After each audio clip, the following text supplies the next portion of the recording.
Здравейте, Стиване, обаждам се да се включа. Днес е петък, 23 януари 2026 година и отговарям на публикация от Роузън, на която попаднах, докато прелиствах TikTok относно един термин «извратено обръщане». И това е идеята, че святото умишлено се обръща или осквернява. Това представяне може да отекне дълбоко, особено за онези, които наистина са били свидетели на злоупотреба, корупция или предателство в системи, създадени да защитават. И тя попита защо се случва това, а аз мисля, че имам гледна точка по въпроса. Когато някой е бил наранен на толкова дълбоко ниво, нуждата от възмездие, усещането за морална справедливост може да стане непреодолима. За мнозина изцелението изглежда невъзможно без да станат свидетели на поемане на отговорност. Този порив е дълбоко човешки. Но именно тук се появява по-голямата опасност.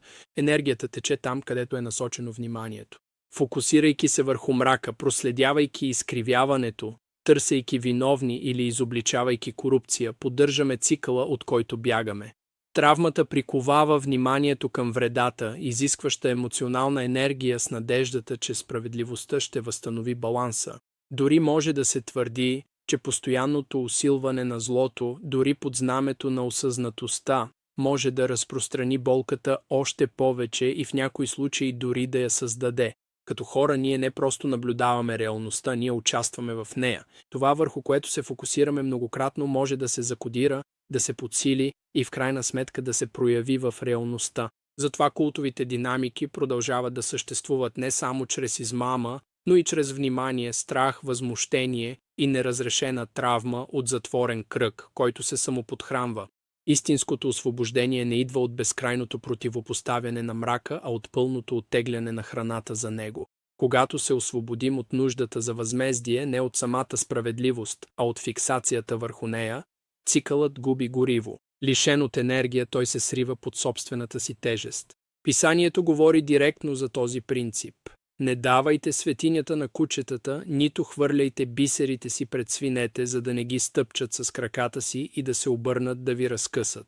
Матей, глава 7, стих 6. Тук бисерите не са просто знание или истина.